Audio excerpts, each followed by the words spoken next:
নমস্কার বন্ধুরা, ডলি রন্ধনশালা সবাইকে স্বাগত। বন্ধুরা, আজকে তোমাদের সাথে শেয়ার করব দারুণ একটা মাছের ঝালের রেসিপি।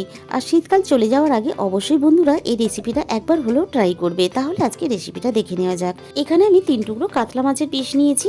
এবার মাছের মধ্যে আমি স্বাদ মতো লবণ দিয়ে দিলাম, আর দিয়ে দিলাম এখানে 1 চামচের একটু কম হলুদ গুঁড়ো। লবণ আর হলুদ খুব ভালোভাবে আমি মাখিয়ে মাছটাকে প্রথমে আমি রেডি করে নেব। এরপর আমি কড়াইয়ের মধ্যে প্রয়োজন মতো সর্ষের তেল দিয়ে দিলাম। খুব ভালোভাবে তেলটাকে আমি গরম করে নিয়ে এবারে তেলের মধ্যে আমি মাছগুলোকে দিয়ে ভেজে নেব। মাছটা এখানে ভাজা হতে থাক, আমি এই ফাঁকে একটা মশলা বানিয়ে নেব। তার জন্য আমি একটা মিক্সি জারের মধ্যে ঝালের জন্য দিয়ে দিলাম কাঁচা লঙ্কা, আর দিয়ে দিলাম এখানে 1 মুঠো ধনেপাতা। খুব ভালোভাবে আমি এটাকে পেস্ট বানিয়ে নেব। মাছের পিসগুলো এখানে খুব বেশি নরম করেও ভাজবে না, আবার খুব বেশি কিন্তু কড়া করেও ভাজবে না।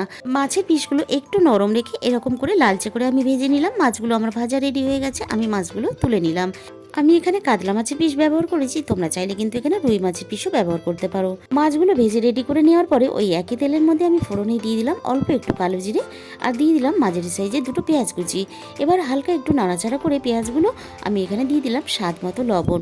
2 থেকে 3 মিনিট আমি একটু পেঁয়াজটা ভেজে নেব। এখানে কিন্তু পেঁয়াজ কুচিগুলো খুব বেশি শক্ত করে ভাজা যাবে না বা মুচমুচে করে ভাজা যাবে না, হালকা নরম রেখে এখানে ভেজে রেডি করে নিতে হবে। পেঁয়াজগুলো ভেজে নেওয়ার পরে আমি এখানে দিয়ে দিলাম 1 চামচ পরিমাণ আদা ও রসুন বাটা। এবারে আমি এখানে সবকিছু খুব ভালোভাবে একসাথে কষিয়ে নিয়ে আমি এখানে দিয়ে দিলাম 1 চামচ পরিমাণ ধনে গুঁড়ো। হালকা একটু নাড়াচাড়া করে নিয়ে আমি আগে থেকে যে ধনেপাতার পেস্টটা বানিয়ে রেখেছিলাম সেই ধনেপাতার পেস্টটা কিন্তু এখানে দিয়ে দিলাম। আর সবকিছু আমি 2 থেকে 3 সেকেন্ড একটু কষিয়ে নেব। ধনেপাতা কিন্তু খুব বেশি কষাবে না, তাহলে কিন্তু গন্ধটা চলে যাবে। এবারে আমি প্রয়োজন মতন এখানে গ্রেভির জন্য জল দিয়ে দিলাম। এবার সবকিছু একসঙ্গে মিশিয়ে আমি এটা ভালোভাবে ফুটতে দেব। গ্রেভিটা ফুটে ওঠার সাথে সাথে আমি ভেজে রাখা মাছগুলোকে দিয়ে দিলাম।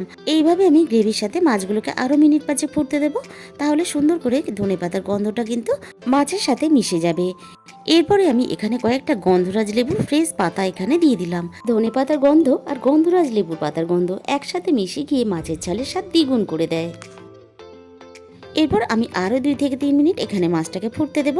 দারুণ টেস্টি মাছের ঝাল কিন্তু আমার রেডি হয়ে গেছে। তাহলে বন্ধুরা, আজকের রেসিপিটা ভালো লাগলে ভিডিওতে একটা লাইক করো, প্রচুর প্রচুর শেয়ার করো, আর এরকম নতুন নতুন রেসিপি পেতে অবশ্যই আমার চ্যানেলটাকে সাবস্ক্রাইব করে নিও।